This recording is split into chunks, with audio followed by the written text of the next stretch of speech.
What is going on, guys? I just got done with the whole LA trip. Don't go to California. I'm just kidding, but don't go to California. Spent my day with Bedros, and these are the things that I want to impart. So I'm going to say the 4 things that I learned from spending the day with him. It was anything in life that you do, you want to grow. If you want to grow. If you're satisfied where you're at in life, then just stay right there. But somebody like myself, I am always trying to figure out how I can be better, how I can be better at physical fitness, how I can be better at jiu-jitsu, how I can be better at home, how I can be a better businessman. I want to make my life better constantly. I want to get smarter. I said this thing before, I think I tweeted or something. I said, when I was younger, I kind of felt like I had everything figured out and there wasn't much to learn. The older I get, the more I realize how little I know and how much of pursuit of knowledge that I am. And I feel like I will always be the student and never the master. And so I seek people out, right? I seek people that are doing well in specific industries to push the needle and hold me accountable, just like we do at the Agoge.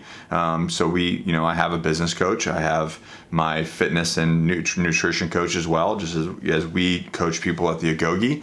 But I think it's important, right? I think it's important to bring those individuals into your life that are going to hold you accountable, that are going to make you grow and answer some hard questions. And a lot of times these are. So what I want to impart on you is these 4 things. 1, as we'll see in the video, this is B talking about being purpose-driven. This is something that you have to ask yourself. Do you wake up and do you attack your day with purpose? Because if you don't, you might just be digging holes in your life.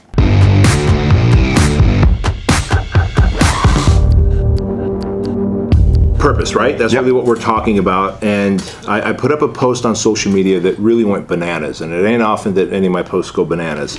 And this was about how when I bought a German Shepherd, she's a beautiful dog, part German Shepherd, part Mastiff, and when we got a dog trainer to come in, the thing that she stressed the most is this German Shepherd needs a sense of purpose and routine. And if it doesn't have a structured routine, and if it doesn't have purpose, like shepherding your kids around and keeping them safe, that she's going to get depressed and anxious. And I'm like, wow, okay, that's interesting. She goes, and if this dog gets depressed and anxious, she's going to start digging holes like all over your garden here. And so I asked the lady, I'm like, why would she start digging holes? She goes, in the absence of purpose, she'll give herself purpose by digging holes. And in that moment, dude, I turned to my wife. My wife was there. I'm like, we're no different than dogs as humans, right? Like, in the absence of a man having a sense of purpose and having a structured routine, we literally start digging holes in our life in the way of vices, alcohol, drugs, infidelity, pornography, food. Self-destructive mechanisms. Yeah. That's it.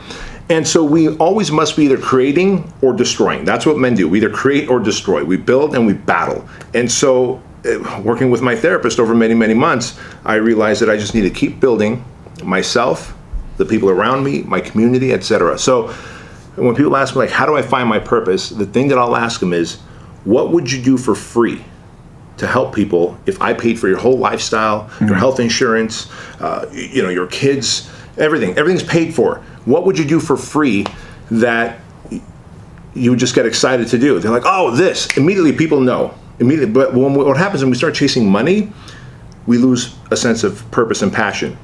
When we go, what would I do for free? Like, for free, I would coach people on their mindset and on their fitness.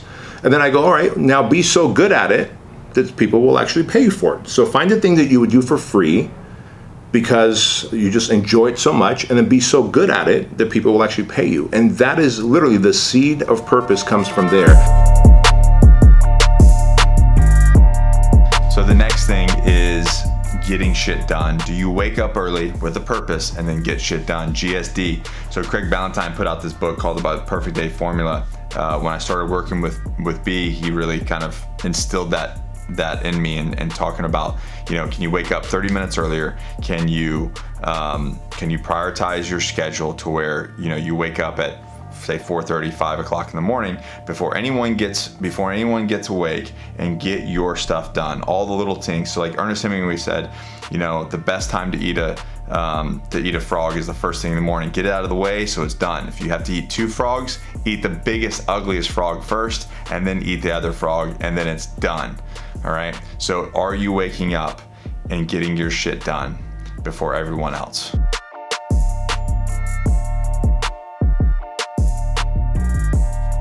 Now this one's really no surprise, right? This one is being physically fit.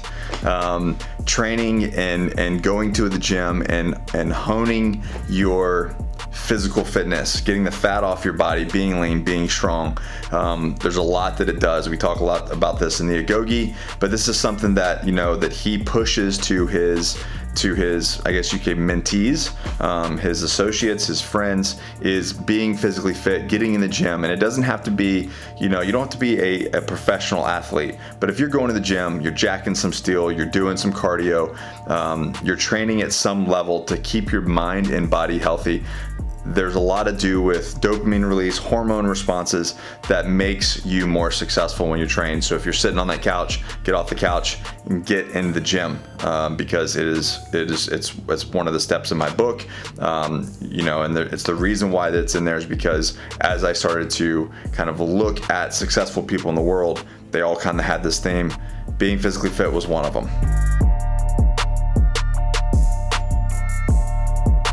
The last one is going to be killing your darlings, and it's something that you might have just seen in the podcast. But killing your darlings, meaning all the little things that pull away from your kind of focus, right? Your bandwidth. And this is something that I personally struggled with a lot. Was I had too many irons in the fire, which served me at the time, but as I grew, as things became more successful, it was more important that my focus was super focused on certain tasks.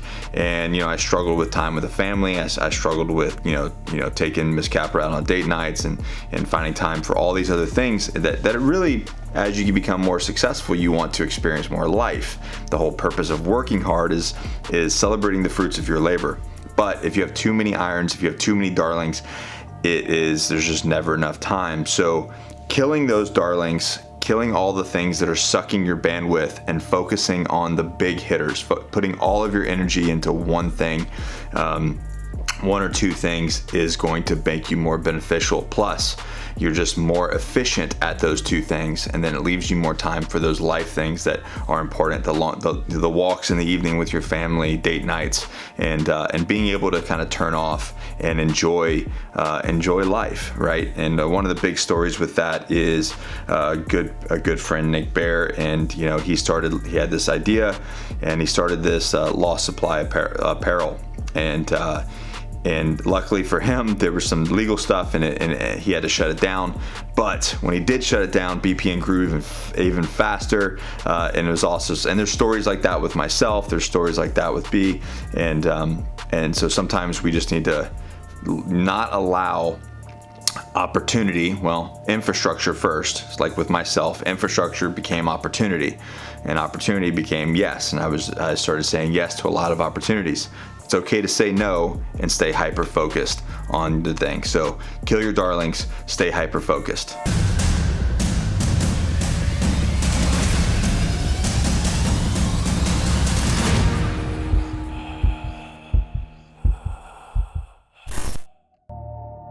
This is a compound. So this started off originally as the garage for my cars. So I would have my private gym there. Yeah, that's why I built it out. And lo and behold, it became the compound where we teach the men who come through the project. The project is a 75-hour men's development, high development course, I guess. It's no joke, though. It's no joke. And there's a 40% attrition rate, and our Navy SEAL instructor, he built the bell, ring the bell, and they quit. But those who don't quit graduate a 75-hour experience where they just, meet the highest level version of themselves, right? And those who weren't in the military like you and haven't invested in the personal growth like you have, and I have, will come and go through this experience where they learn to suffer and they learn to deal with adversity and level up. Pain retains.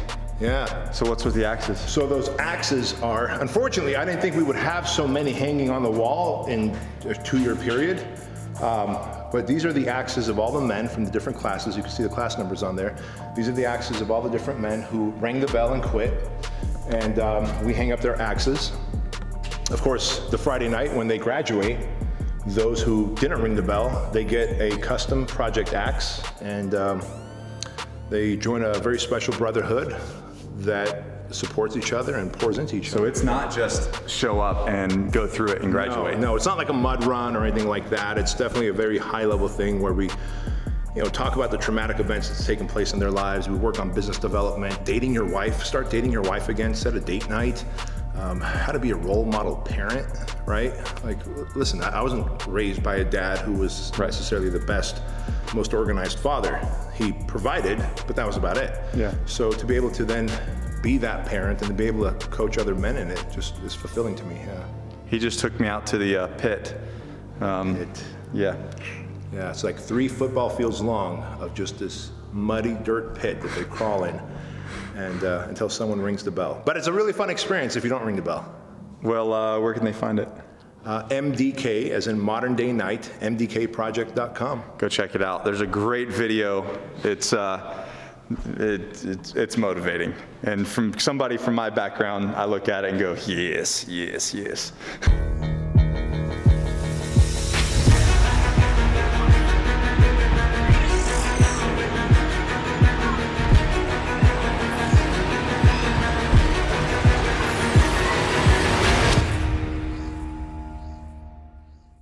All right, guys, that's the video. So what I would like you to do is go check out the project. All right, if you that is something that is up your alley, if you're ready for a challenge, go try that out. Also, the Squire program. Go look up the Squire program and what that is. You can look it up on IG or on the I think it's on the project website as well.